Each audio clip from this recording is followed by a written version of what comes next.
The War of Streets and Houses, the first treatise on urban combat, by Thomas Bugeaud, 19th century, with a foreword by Eyal Weizman, translated by Eric Nylund, 2006, narrated by an artificial intelligence based on the voice of Orson Welles, produced by Parker Banks. Foreword.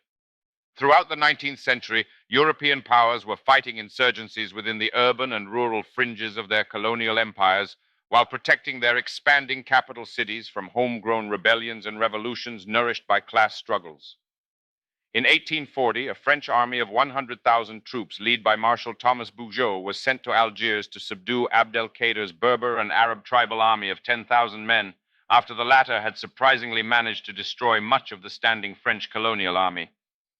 In one of the first examples of counter-guerrilla tactics, Bugeaud dispensed with large and heavy military formations in favor of small, fast-moving task forces that he called flying columns.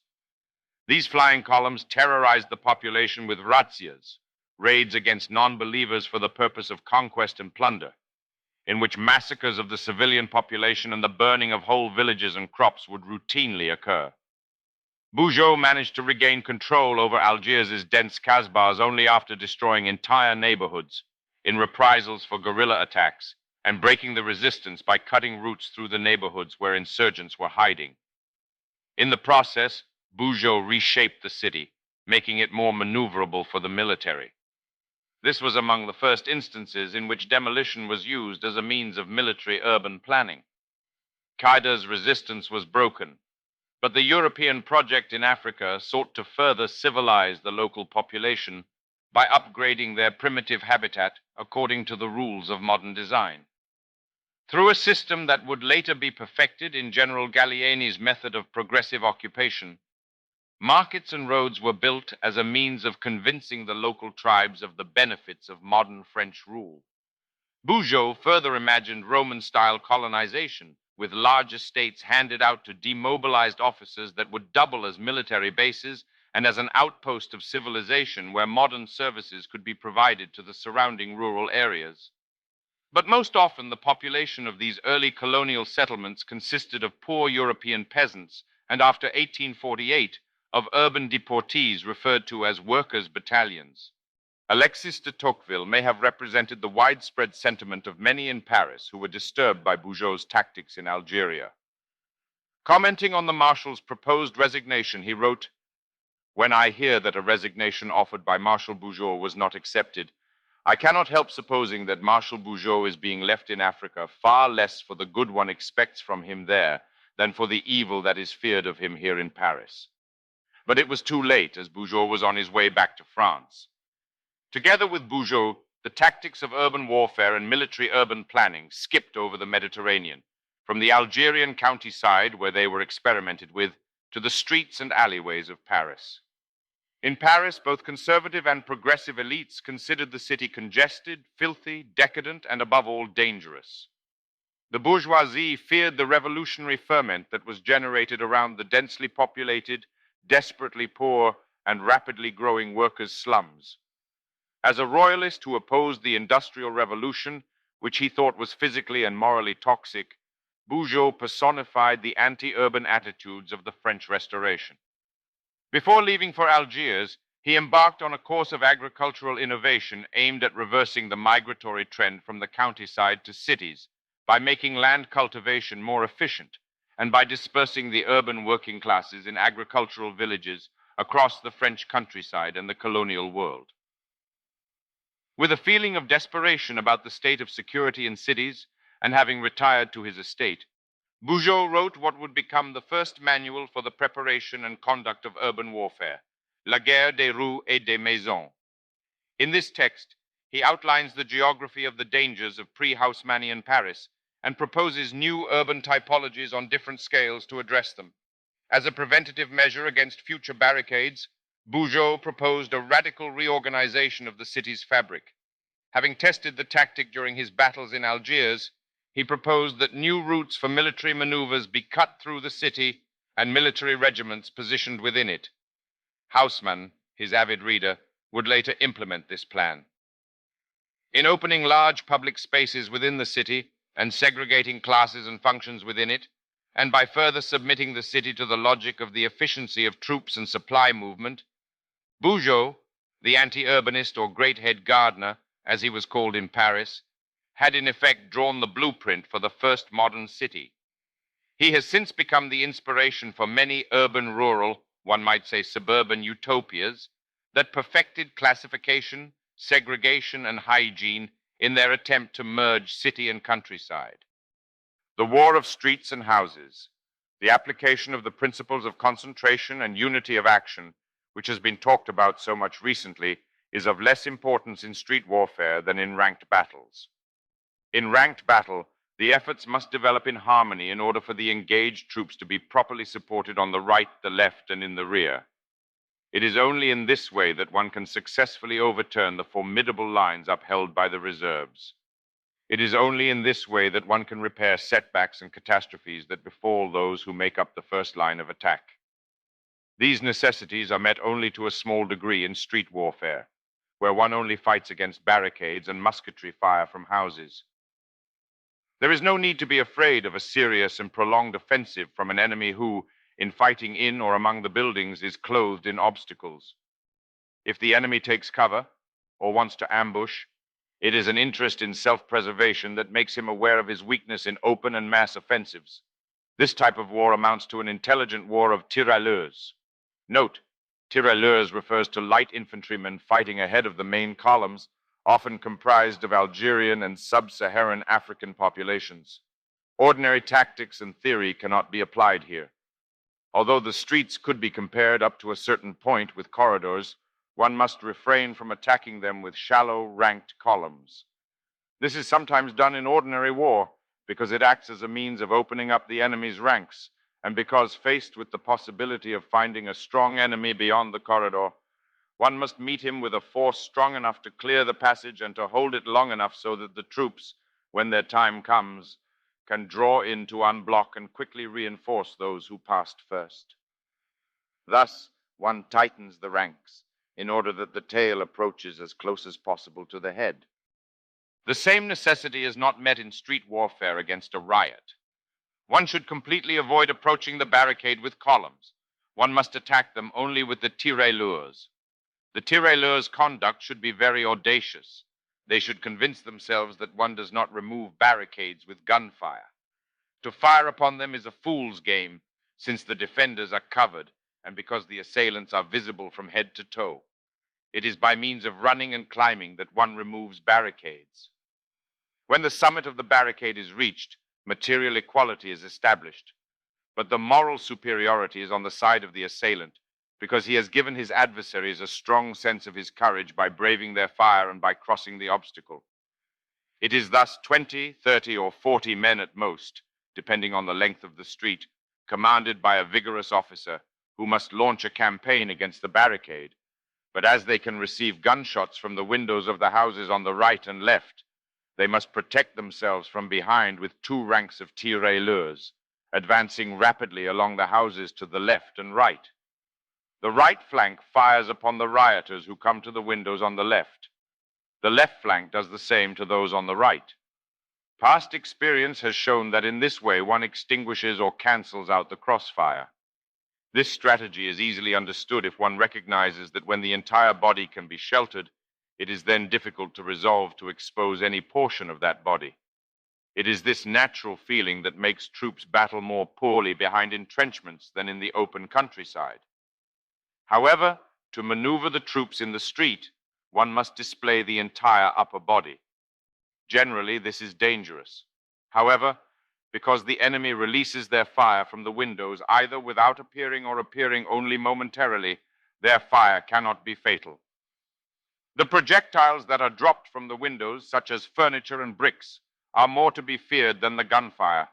The tirailleurs will protect themselves from the projectiles by staying close to the walls, because the launched object can only fall a certain distance from the wall, since it can only land on the ground after having cleared the balcony or the balustrade.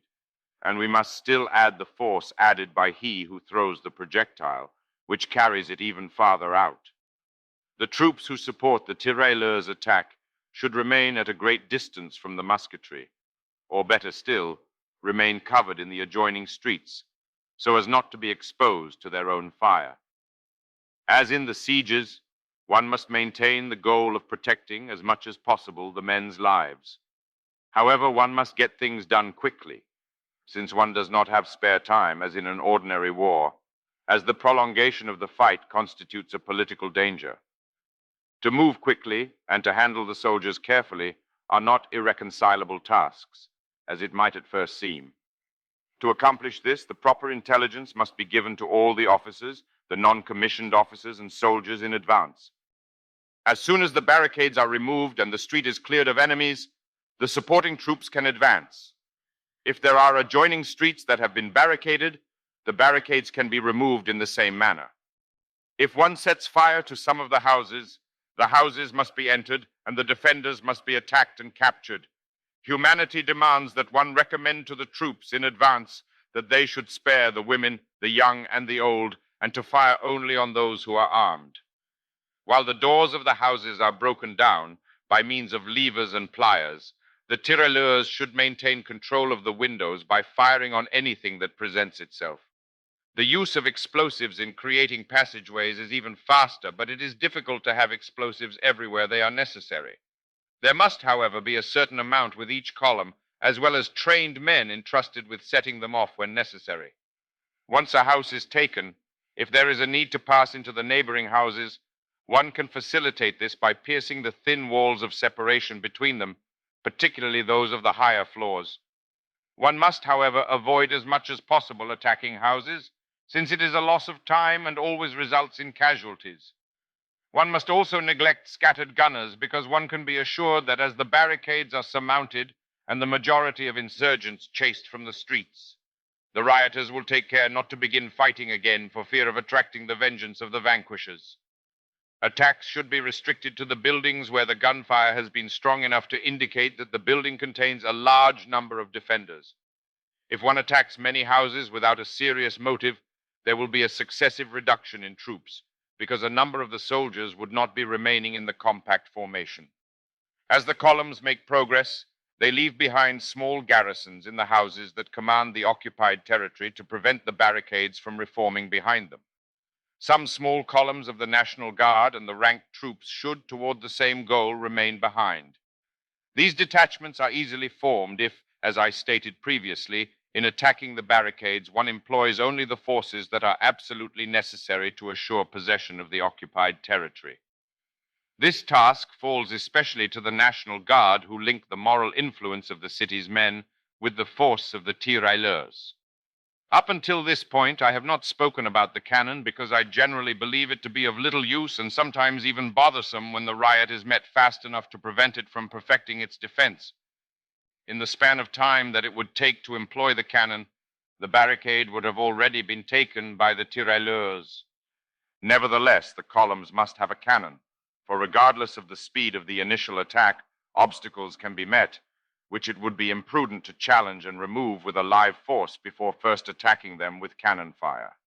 When the object upon which the artillery should fire is in close range, as is often the case in narrow streets, one must not place the cannon at the bottom of the street, as ordinary procedure dictates.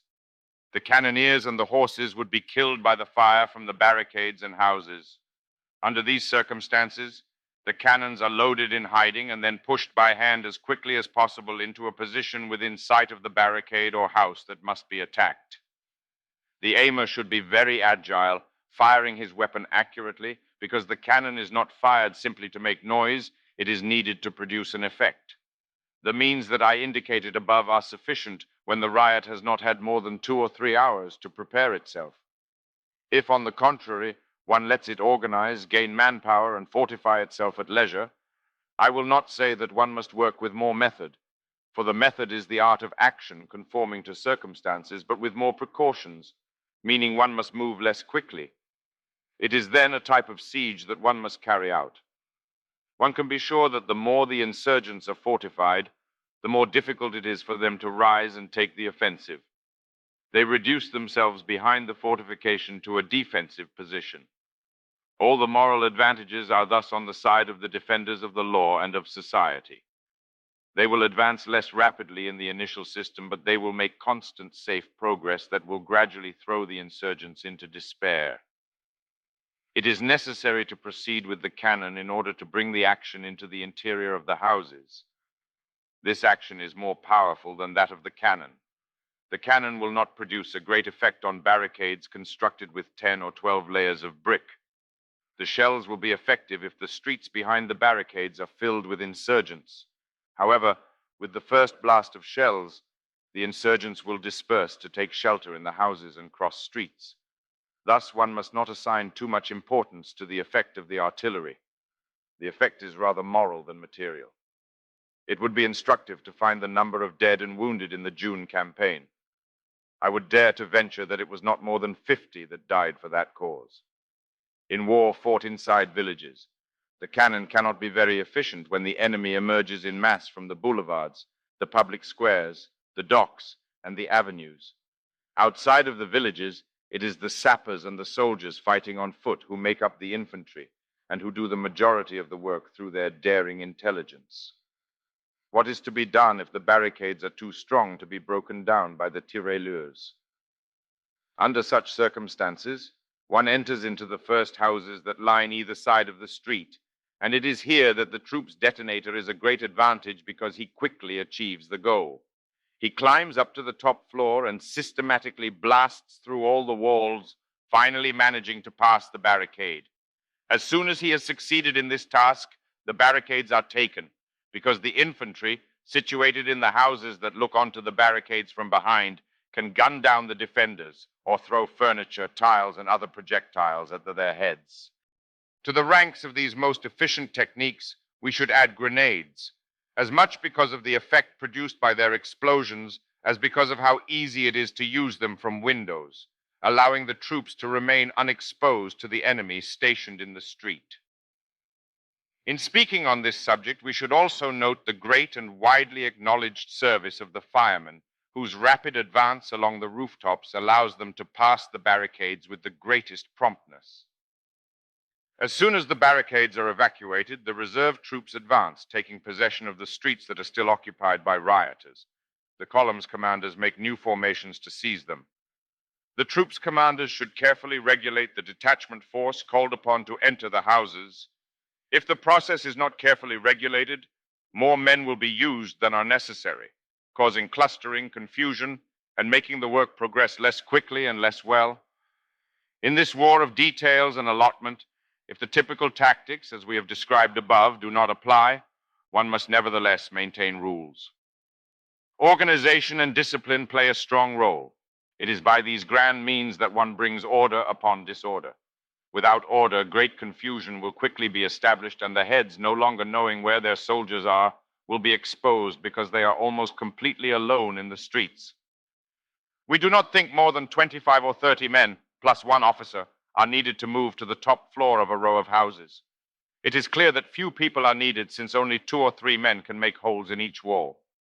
One needs only the number absolutely necessary to relieve the tired workers and protect them against attacks, which can befall them from the insurgents' house into which they have bored. Several similar attacks directed in the same way or nearly the same way within the same district should soon bring good results. These attacks through the houses progress more quickly than one might initially think, provided that the assailants have good tools and that within the detachment there are men well versed in the proper tactics. The direction of diverse attacks of this nature should come from above, that is to say, from the superior commanders of the troops who are given the task of invading the district. Without the proper direction, the efforts would be divergent, incoherent, and might not produce, or produce to a lesser extent, the desired result. Properly giving orders allows one to bring order to disorder, or perhaps to speak more accurately, order to the scattered state of the means. This rule should still allow for great initiative among the diverse troop detachments. Given that accidents will occur, it is necessary for lower-ranked officers and even foot soldiers to know how to handle these setbacks. The unexpected plays a great role in this war. It is for this reason that one must rely on many intelligent and courageous individuals, and it is advisable to provide even the last ranks with detailed instructions. Providing men with the details of the battle at the moment of combat would be an impossible option.